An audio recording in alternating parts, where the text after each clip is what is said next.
我叫苏沫，是个穿越者。别人穿越要么是仙门圣子，要么是魔道至尊，最不济也是个退魂流的主角。可我呢，穿越到这片被称为清明荒原的鬼地方整整3年了。系统告诉我，我资质平庸，这辈子跟修仙无缘，只能靠干农活换取寿元。于是我在这荒原深处盖了间土屋，开了1亩3分地，过起了日出而作日落而息的农民生活。说实话，这地方环境极差，土质硬得像铁，杂草长得比人高。最离谱的是那蚊子，一个个扑棱着翅膀，跟小麻雀似的，咬一口能肿半个月。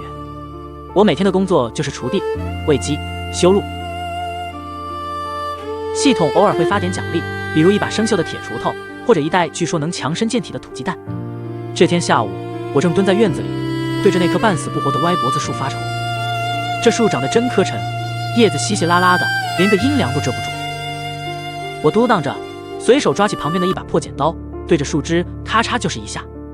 我不知道的是，就在我剪下这根枯枝的瞬间，整片清明荒原的天空突然裂开了一道万丈长的缝隙。就在我寻思着晚上是吃炒青菜还是炖土鸡时，一个浑身是血的女人跌跌撞撞地闯了进来。她穿的倒是挺华丽，一身白色的长裙，可惜现在破烂不堪，到处是剑伤和血迹。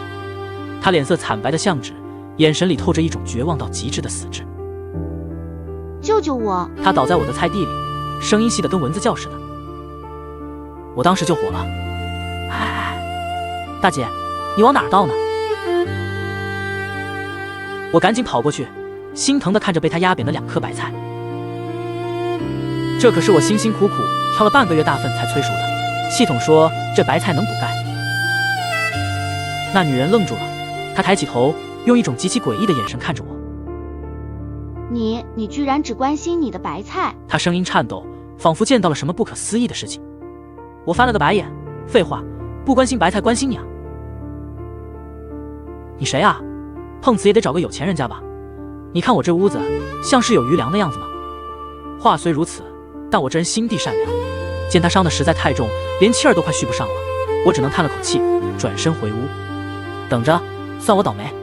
我从厨房里拿出一个缺了口的破木瓢，这水是我平时用来洗菜刷锅的，偶尔也用来浇地。喝吧，喝完赶紧走，别死我地里。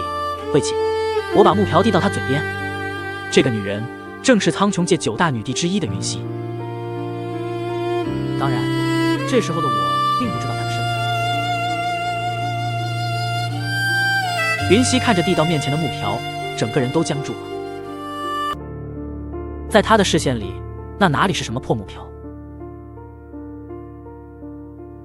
而那瓢里的水，哪里是什么井水？那是传说中10万年才凝聚一滴的真龙化神仙。他颤抖着张开口，轻轻喝了一小口。轰！我只听见他身体里传出一阵雷鸣般的响声。紧接着，这女人的皮肤开始发光，那些恐怖的剑伤竟然以肉眼可见的速度愈合了。哎呦我去，你这身体素质可以啊，喝口凉水还能发光？我惊呆了，心想这异世界的女人是不是自带 LED 灯特效？云溪此时已经彻底疯了，她能感觉到自己原本被逆成玻璃的仙根，在那一口井水入腹后，竟然瞬间重铸了。不仅如此，她的修为竟然直接冲破了原本的瓶颈，隐隐有踏入传说中化神之上的趋势。她猛地跪倒在地，对着我砰砰磕头。多谢前辈救命之恩，晚辈云溪，愿侍奉前辈左右，做牛做马，绝无二心。我吓得往后退了一大步。别，大姐，你这里太大了，我受不起。你喝了我的水，咱们就算2清了。你要是真想报答我，回头给我弄点好种子来，我这白菜老是不长个儿。云溪抬起头，看着我身后那棵歪脖子树。前辈，您管这叫白菜不长个儿？他指着我菜地里那些散发着七彩神光的圣药，声音都在打颤。我顺着他的手指看过去，一脸嫌弃。是啊，长得又黄又瘦，估计是缺肥。还有那棵树，剪了枝也不见长，丑死人了。云溪彻底沉默了，他看着那棵被我随手剪的、一根枝条的悟道茶树，他心里只有一个念头：这位前辈到底是什么层次的存在？就在这时，天边突然传来一阵刺耳的破空声。云溪叛贼，你逃不掉的！几道凌厉的剑光划破长空，瞬间降临在我的小院上方。来人一共3个，个个穿着黑色的长袍，脚踩飞剑，看起来威风凛凛。我抬头一看，顿时不乐意了。喂，上面的，说你们呢，不知道私人领地禁止飞行吗？还有，你们那飞剑带起的风，把我刚晒的干菜都吹跑了。我挥舞着手里的破剪刀，对着天空大喊。那3个黑衣人低头看了一眼，其中一个冷笑道：哪来的凡夫俗子，竟敢在禁地之中大言不惭，死！说完，他随手一挥。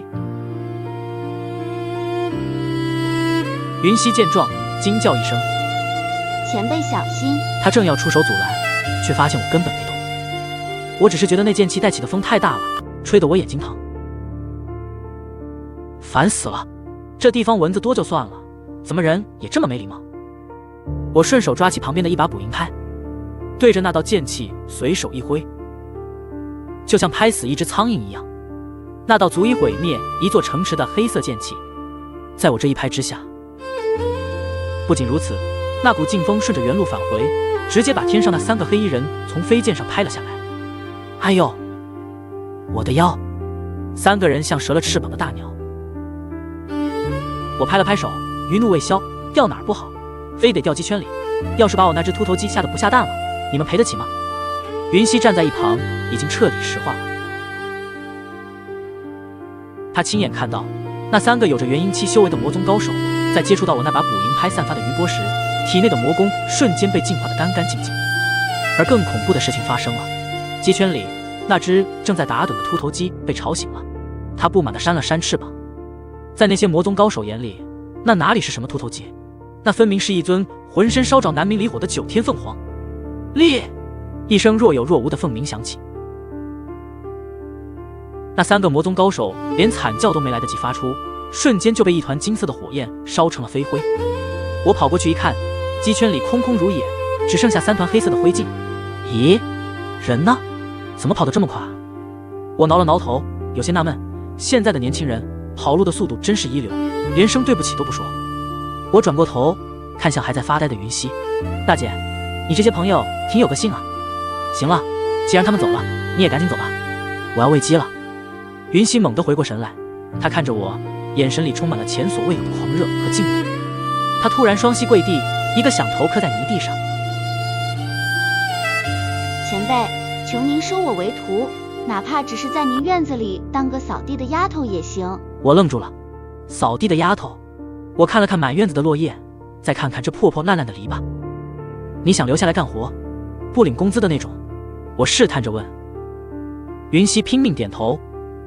晚辈不要任何报酬，只要能追随前辈左右，感悟大道，不，只要能帮前辈分忧就行。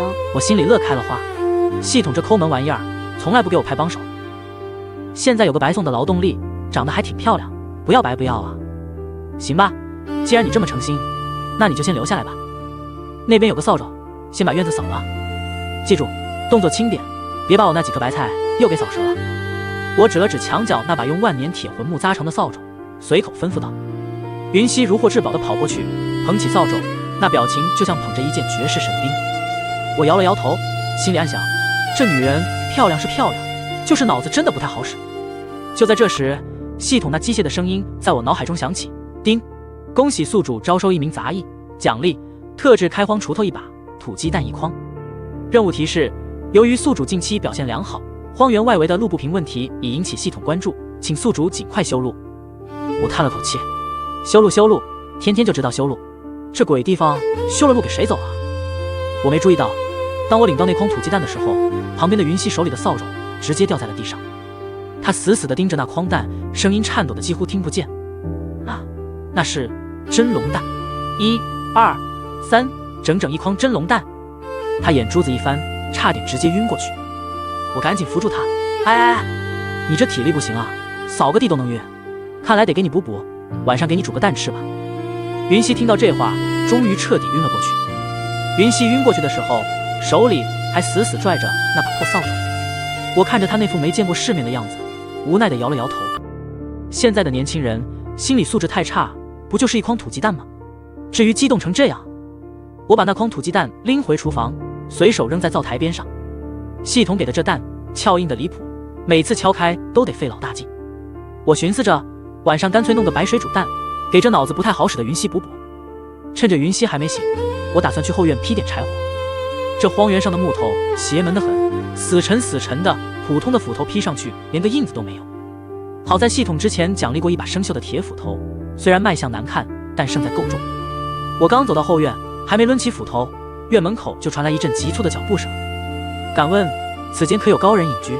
声音苍老，带着一丝颤抖，还有一种快要断气儿的虚弱感。我回头一看，好家伙，又来一个碰瓷的。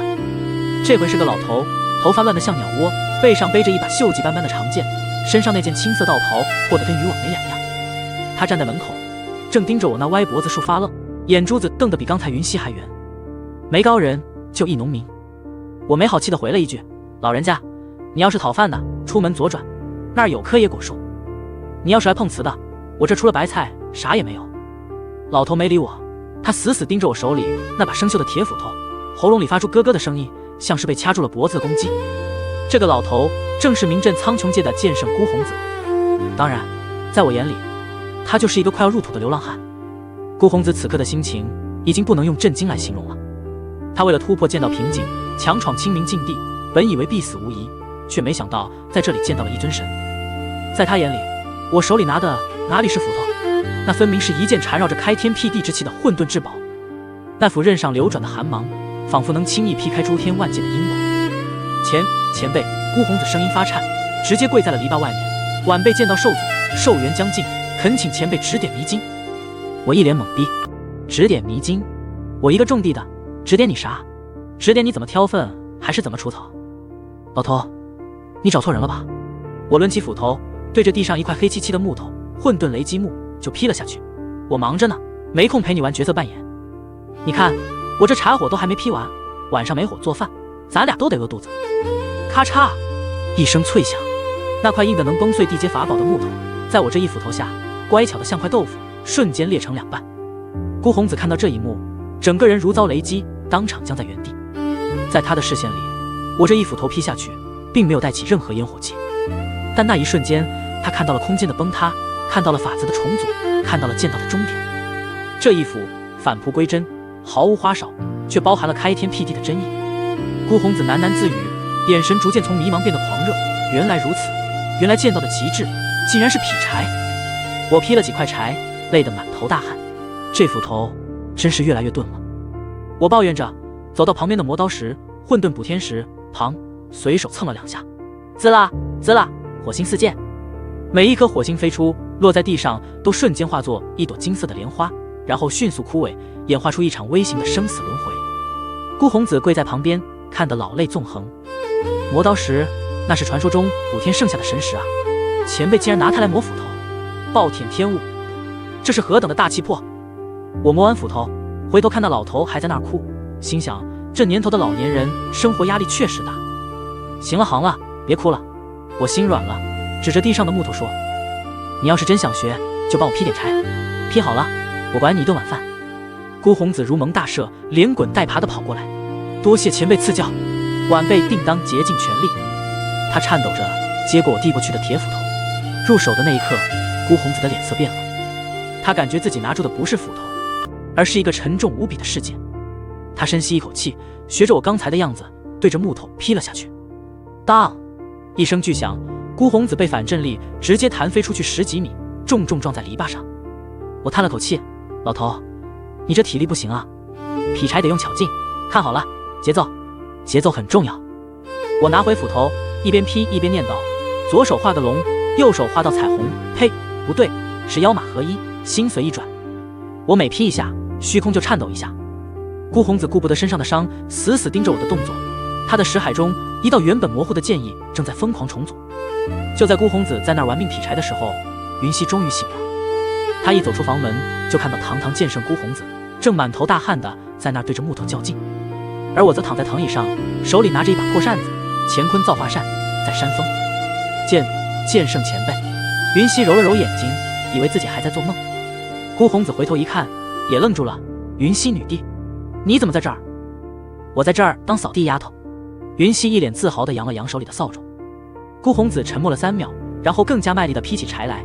老夫不才，正在此地感悟劈柴剑道，目前是前辈麾下的见习劈柴工。我听着他俩的对话，只觉得一阵头大。行了，别在那儿吹牛了。我站起身，拍了拍屁股上的灰。云溪，去把火生了。老头，柴火够了，歇会儿吧。今晚咱们吃白水煮蛋。我走进厨房，拿出那筐土鸡蛋，挑了3个。云溪和孤红子对视一眼，两人都看到了对方眼中的惊恐。前辈，要煮那个蛋吃。孤红子咽了口唾沫，小声问云溪。云溪脸色苍白地点了点头。前辈说那是土鸡蛋，给我补脑子的。孤红子差点没站稳，真龙蛋拿来补脑子？这要是让龙族那帮老家伙知道，非得气得从祖坟里爬出来不可。那香味钻进鼻子里，云溪感觉自己体内的仙力直接暴涨了1截。孤红子更是感觉自己快要突破的剑意瞬间圆满了。开饭了。我端着3个白瓷碗出来，每人碗里1个蛋。吃吧，别客气。我拨开自己碗里的蛋，咬了一口，火候稍微有点大，有点老了。孤红子和云溪看着碗里的蛋，却迟迟不敢动筷子。在他们眼里，这哪里是蛋，这分明是一团浓缩到极致的生命本源。孤红子颤抖着手，拨开蛋壳，咬了一小口。轰！一道金色的龙影从他头顶冲天起，直插云霄。孤红子原本枯竭的寿元，在这一刻竟然疯狂生长，眨眼间就恢复了中年模样。他的气息节节攀升，从剑圣直接跨越到了剑神境界。我突破了。孤红子呆呆地看着自己的双手。我皱了皱眉，看着他头顶那道金光。老头，你这蛋是不是过期了？怎么还冒烟呢？要是不舒服，赶紧吐出来，别勉强。孤红子扑通一声跪倒在我面前，老泪横流。前辈大恩，晚辈永世难忘。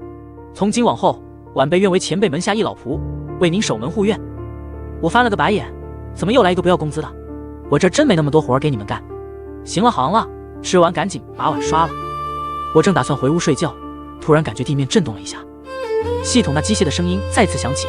叮，检测到宿主修路进度为0%，由于界壁受损，荒原外围出现大量违章建筑，请宿主及时清理。我走到院门口往外一看，只见原本空旷的荒原上，不知什么时候多出了密密麻麻的营帐，无数散发着强大气息的修士正朝着我这个方向疾驰而来。领头的是一个坐着9龙拉车的华服中年人，气势汹汹，嘴里还喊着什么交出女帝，否则寸草不生。我当时就火了，修路，我这儿路还没修好呢，你们就来乱搭乱建，还弄9条大泥鳅在这儿拉车，把地都踩坏了。我转过头看向正在刷碗的孤红子，老头，去把外面那些乱搭乱建的帐篷给我拆了，还有那9条泥鳅长得挺肥，抓回来晚上加餐。孤红子眼神一厉，手里还拿着洗碗布，身形却瞬间消失。遵命，前辈。孤红子拿着那块油腻腻的洗碗布冲出去的时候，我其实挺担心的，倒不是担心他被打死，我是担心他把我的洗碗布给弄丢了。那可是系统奖励的天蚕丝织成的，吸水性极好，用来擦桌子一抹即净。我嘟囔了一句，转身回屋，打算补个午觉。外面的动静闹得挺大，9条拉车的大泥鳅在云层里翻滚，龙吟声震得我窗户纸都快破了。那个穿华服的中年人，也就是9幽魔宗的宗主厉苍天，正站在车辇上疯狂叫嚣。云溪，本座知道你躲在里面，交出仙根秘宝，本座留你全尸。我躺在藤椅上翻了个身，顺手把那把破烂的捕蝇拍盖在脸上遮光。吵死了，我迷迷糊糊地抱怨着。这荒原上的蚊子多，苍蝇也不少，尤其是这种嗡嗡叫的大苍蝇，最是讨人嫌。此时的院子外，气氛已经降到了冰点。厉苍天看着挡在面前的孤红子，先是一愣，随即狂笑起来。我当是谁？原来是寿元将近的孤红子。你不在棺材里躺着等死，跑这儿来给人当家奴，还拿着块抹布，你是老糊涂了吗？孤红子冷冷一笑，他感受着体内澎湃如海的生命本源，那是刚才那一颗土鸡蛋带来的神迹。厉苍天，以前老夫让你3分，是因为老夫剑道未成，但今日在前辈门下悟道，老夫才明白，杀你根本不需要剑。孤红子挥动手里的洗碗布，那一刻，原本油腻的抹布在空中划出一道玄奥的轨迹，竟然演化出了万千剑气，每一道剑气都足以撕裂虚空。装神弄鬼，9龙贤师，给我镇压！厉苍天怒喝一声，9条真龙拉着车辇俯冲而下，魔气滔天，仿佛要将这方圆百里化为炼狱。然而当那9条龙撞上孤红子的洗碗布时，异变突生。原本凶猛的真龙像是见到了什么恐怖的天敌，竟然在空中硬生生地刹住了车，庞大的身躯剧烈颤抖，甚至发出了惊恐的哀鸣。因为他们在那块抹布上闻到了祖龙陨落的气息。这怎么可能啊！厉苍天眼珠子都快瞪出来了，一块抹布竟然压制了我的9龙大阵。我在屋里被吵得实在受不了了，那9条大泥鳅的叫声越来越凄惨，简直像是在杀猪。还有完没完了？修个路容易吗？非得把地踩得稀碎。我猛地坐起来，一把抓起盖在脸上的捕蝇拍。这捕蝇拍是系统去年发的，说是叫什么乾坤造化扇，但我看它那塑料质感，顶多值2块钱。不过这玩意儿打苍蝇确实准，一拍一个准。我推开窗户，看着外面漫天的黑烟和那9条乱窜的泥鳅，心里那股起床气彻底爆发。哪来的这么多苍蝇？嗡嗡嗡的，都给我滚远点！我对着窗外，像是赶苍蝇一样，随手挥了一下，啪！这一拍我没用多大力气，但在云溪和孤红子的视角里，整个世界在那一瞬间静止了。一道金色的光浪从那把破烂的捕蝇拍中席卷而出，那是纯粹到极致的大道法则，是能够重塑乾坤的造化之力。金光所过之处，漫天的魔云瞬间消散，就像是被烈日融化的积雪。厉苍天那引以为傲的万名魔修大军，连惨叫都没发出来，就直接被金光抹除，连一根头发丝都没剩下。至于厉苍天本人，他眼睁睁看着那道金光扫过自己的身体，他体内的魔核、元神，甚至连同他存在的因果，都在那一瞬间被彻底格式化了。这就是高人的起床气吗？这是厉苍天留在世间的最后一个念头。金光散去，天空重新变得蔚蓝，甚至连空气都清新了不少。我看着空荡荡的荒原，满意的点了点头，早这么安静不就结了，非得逼我动手。我转头看向鸡圈，那9条大泥鳅现在正缩在鸡圈角落里，一个个把头埋进土里，屁股露在外面，抖得跟筛糠似的。老头干得不错，还真把这几条泥鳅抓回来了。我对着院子外的孤红子喊道：“赶紧回来把碗刷完，那泥鳅先关在鸡圈里，等我睡醒了再研究怎么吃。”孤红子拿着洗碗布，呆若木鸡地站在原地。他刚才亲眼看见那一拍之下，连天道都颤抖了。他甚至怀疑，如果前辈刚才稍微再用点力，这方世界可能就直接没了。是，晚辈这就去刷碗。孤红子回过神来，声音里带着前所未有的敬畏，连滚带爬地跑回了厨房。云溪站在院子里，看着我关上窗户继续睡觉，他只觉得自己的世界观已经彻底崩塌了，九幽魔宗就这么没了。他喃喃自语，看向那个平平无奇的捕蝇拍，眼神里充满了狂热。跟着前辈，或许我真的能重回巅峰，甚至看到那传说中的风景。这一觉我睡得很香，梦里我回到了老家，正吃着香喷喷的红烧肉。等我醒来的时候，太阳已经快落山了。我伸了个懒腰走出门，发现院子里被打扫得一尘不染。云溪正在那儿认真地拔草，孤红子则蹲在鸡圈门口，正跟那只秃头鸡对视。秃头，今天下蛋没？我走过去踢了踢鸡笼子。秃头鸡焚天神黄，打了个激灵，赶紧从屁股后面挤出一个圆滚滚、散发着淡淡红光的蛋。他一脸谄媚地看着我，仿佛在说：“主人您看，新鲜的。”表现不错。我捡起蛋，随手扔给云溪，拿去煮了，晚上加餐。云溪捧着那颗散发着恐怖热量的凤凰蛋，手都在抖。前辈，这蛋好像在发火。废话，那是土鸡蛋，火气大很正常。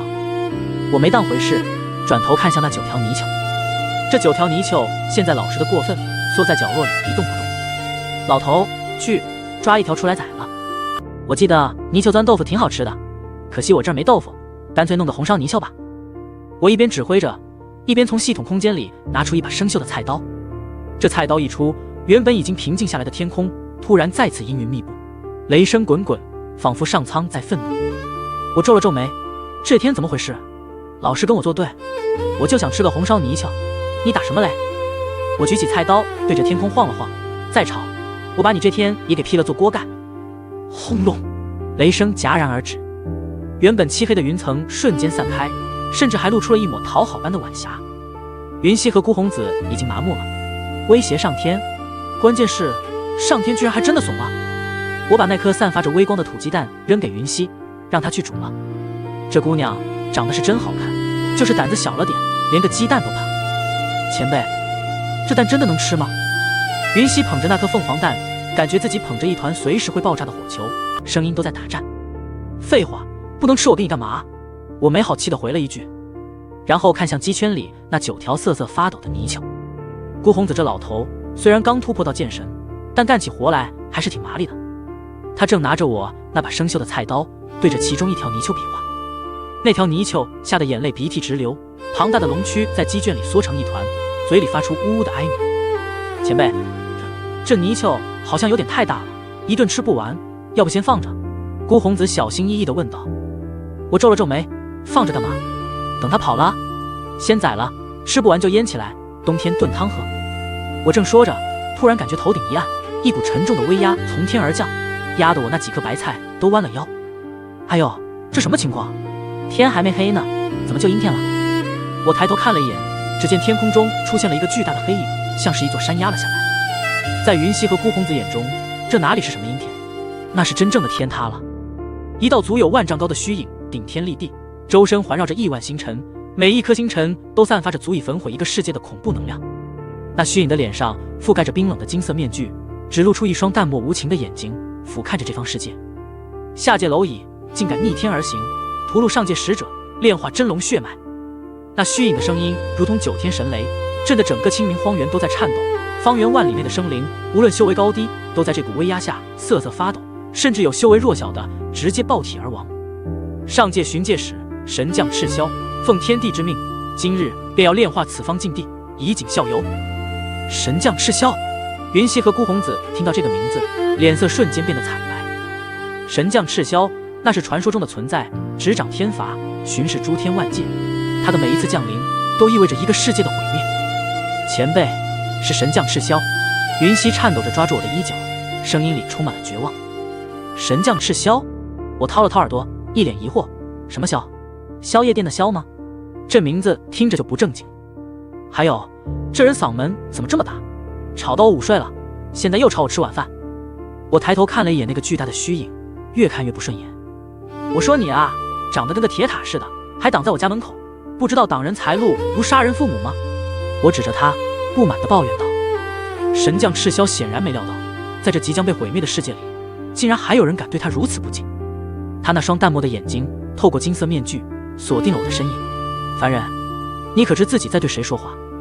赤霄的声音带着一丝不悦，他随手一挥，一道足以斩断山脉的金色雷霆朝着我的小院劈了下来。哎呦我去，还敢动手！你这人怎么这么没素质？我吓了一跳，赶紧往旁边一躲。那道金色雷霆在接触到我小院篱笆的瞬间，竟然诡异地消散了，就像是撞上了一堵无形的墙壁。赤霄微微一怔，随即冷哼一声，雕虫小技。他加大了威压，整个虚影变得更加凝实，仿佛要将这片天地彻底碾碎。前辈，云溪和孤红子惊呼一声，他们感觉自己快要被这股威压压成肉饼了。我却只是觉得有点闷，就像是空气不流通一样。这什么破天气，一点都不透气。我抱怨着，习惯性地走到院子角落，准备把今天早上拔的杂草和一些厨余垃圾倒掉。那堆垃圾里有几片被我随手丢弃的悟道茶树叶子，还有一些真龙涎浇灌过的菜根，以及几根我啃完的混沌雷击木骨头。我走到院门口，却发现那个巨大的神将虚影正好挡住了我倒垃圾的去路。他的法相实在太高了，几乎遮蔽了整个天空，连阳光都透不进来。喂，我说你啊，能不能挪开一点？你挡住我倒垃圾了！我对着那个巨大的虚影喊道。神将赤霄的耐心已经耗尽了，他从未见过如此狂妄的凡人，不知死活的蝼蚁！本将今日便让你知道何为天威！赤霄怒吼一声，巨大的手掌从天而降，带着足以毁灭星辰的力量，朝着我的小院拍了下来。那一掌仿佛要将整个世界都拍成齑粉。我看着那巨大的手掌，心里那股起床气又上来了。烦死了，这地方蚊子多就算了，怎么连人都这么不讲道理，挡着我的路还想拍我？我气呼呼地弯下腰，从地上捡起一块小石子。这石子是我平时用来垫桌脚的，因为桌子有点不平。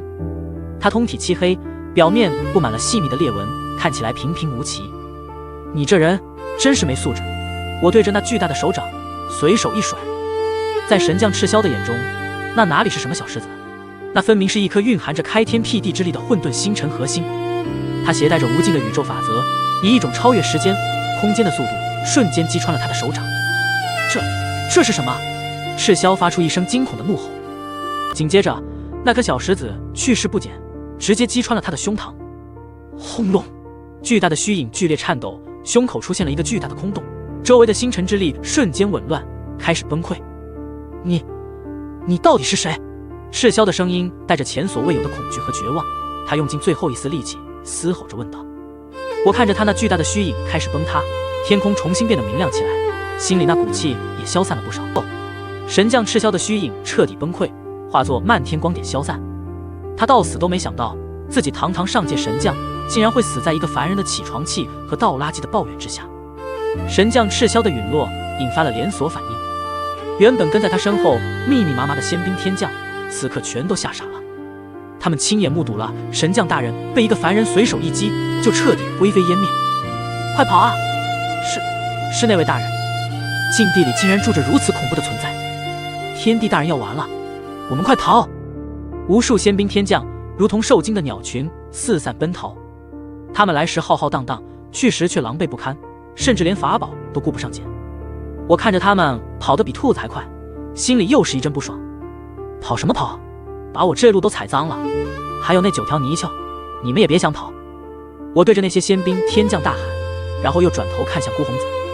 老头，去把那些跑掉的仙兵天将给我抓回来，他们身上穿的那些亮晶晶的铠甲，正好可以用来给我家鸡圈做围栏，省得秃头老是跑出去。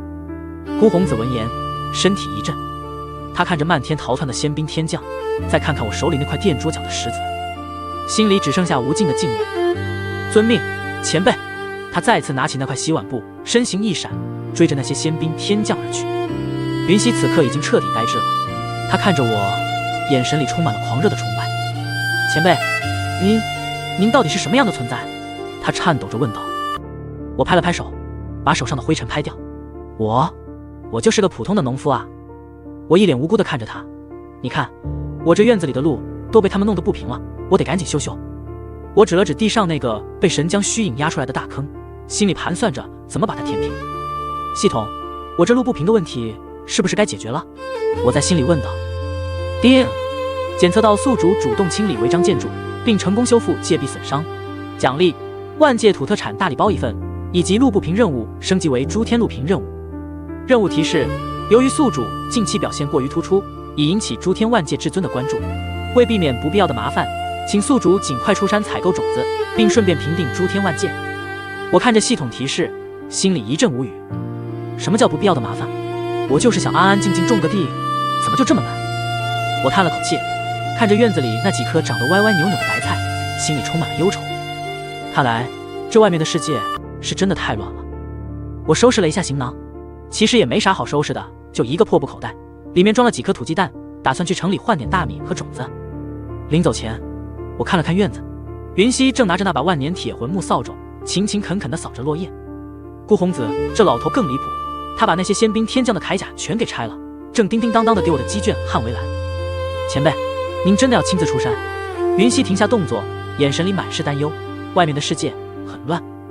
我翻了个白眼，就是因为乱，我才得去买点好种子。这荒原上的土质太差，不弄点强力品种，明年咱们都得喝西北风。我推开那道破烂的篱笆门，迈出了禁地的第一步。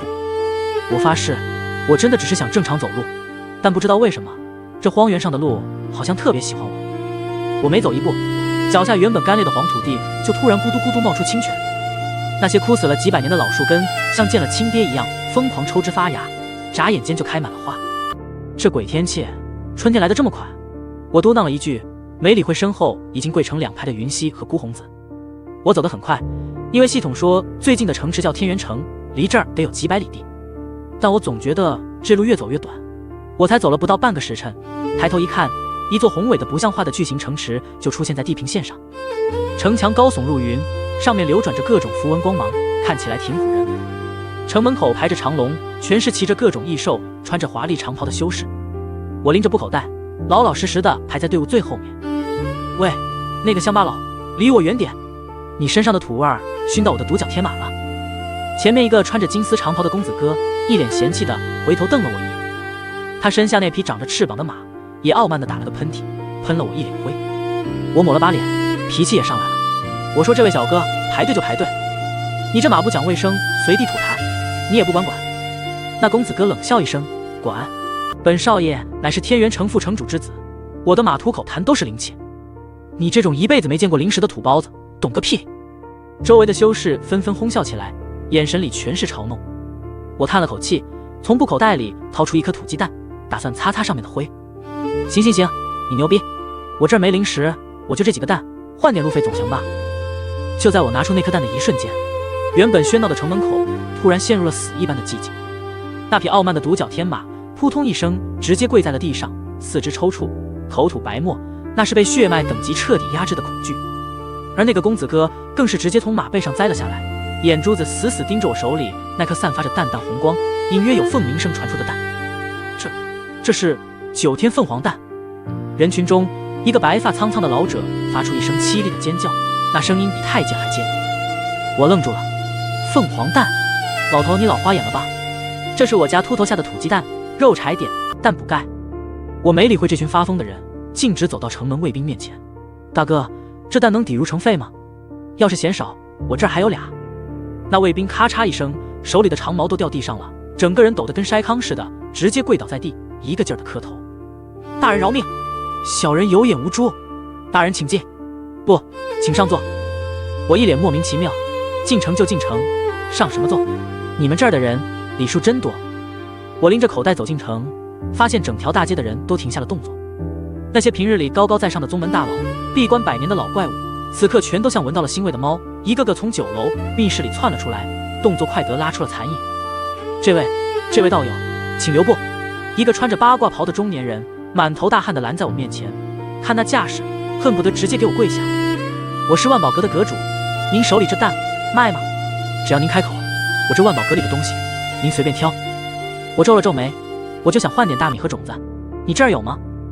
那阁主愣住了，大米种子？是啊，最好是那种抗旱产量高的。我认真的说道，要是没有，我就去别家看看。有。阁主反应极快，扯着嗓子大喊，快去把咱们宝库里那带9天息壤种出来的万年玄灵稻拿出来，还有那包混沌清莲的种子，全都给这位大人包上。不一会，几个伙计抬着金灿灿的袋子跑了出来。我抓起一把种子看了看，嫌弃的撇了撇嘴，这颜色花里胡哨的，一看就是化肥撒多了。行吧，凑合用，这蛋给你了。我把那颗土鸡蛋塞到阁主手里，拎起那袋大米和种子就走。哎，这外面的世界太乱了，买个东西都得排队下柜，还是回山里种地安全。我一边走一边抱怨，却没发现那个阁主捧着凤凰蛋，已经激动的当场突破，引来了漫天雷劫。而我正路过城中心的广场，广场中央矗立着一尊巨大的雕像，据说是什么诸天第一至尊。我看着那雕像，觉得他长得有点挡路。是谁啊？修这么大个石像，也不怕倒了砸着人？我随手拍了拍雕像的基座，想把上面的灰拍掉。咔嚓，一道裂缝从我拍过的地方开始，瞬间蔓延到整座雕像。在全城修士惊恐的注视下，那尊象征着诸天权威、受了万年香火的至尊雕像，竟然就这么碎成了渣。是谁毁了本尊的法身？虚空之中突然裂开一道缝隙，一个威严的声音带着无尽的怒火，响彻整个天元城。那是真正的至尊降临了，一只遮天蔽日的大手从虚空中探出，带着毁灭一切的气息，抓向广场。全城修士在这股威压下，连呼吸都停止了。我抬头看了一眼那只大手，原本平静的心情彻底换了。还有完没完了？买个种子也得被投影挡光。你们这些搞装修的，是不是都一个学校毕业的？我从口袋里掏出一根刚才啃剩的鸡骨头，那是秃头鸡焚天神皇吃剩下的万年火精髓。去你的投影！我对着那只大手，随手把鸡骨头扔了过去。咻！那根鸡骨头在空中瞬间化作一道焚灭诸天的赤红流光。啊！虚空中传来一声凄厉的惨叫。那只遮天大手在接触到鸡骨头的瞬间，竟然像纸糊的一样，直接被烧成了灰烬。不仅如此，那道红光顺着虚空裂缝追了过去，隐约能听到对面传来一阵阵天崩地裂的爆炸声，还有那位至尊惊恐的求饶声。不，大人饶命！我再也不敢搞装修了。天空重新恢复了宁静，我拍了拍手上的油腻，叹了口气。这城里的人嗓门一个比一个大，还爱乱扔东西。算了，种子买到了，赶紧回家，大黄还在家等着吃饭呢。我拎着口袋在全城修士跪地送行的目光中，大摇大摆地走出了天元城，回到清明荒原，回到我的小院。大黄，镇玉麒麟摇着尾巴扑了上来，我摸了摸他的头。大黄，今天乖不乖？没乱咬人吧？大黄乖巧地舔了舔我的手，他刚才顺口吞掉了一个想潜入禁地的邪神，现在正努力消化呢。我走进院子，看着正在排队等候的诸天至尊，他们一个个收敛了气息，穿得跟老农似的，手里拿着扫帚、锄头，眼神里全是渴望。前辈，您回来了。这位是九幽魔帝，他说他扫地特别干净，想来应聘杂役。孤红子跑过来，指着一个浑身魔气却笑得像朵花的壮汉说道。我看了那壮汉一眼，嫌弃地摇了摇头，长得太凶了，容易吓着我的计。去，那边排队去，等我把这批种子种下去再说。我走进屋，关上门，继续我那清贫且无趣的农民生活。而门外，诸天万界的至尊们为了争夺一个扫地的名额，已经快要打出脑浆子来了。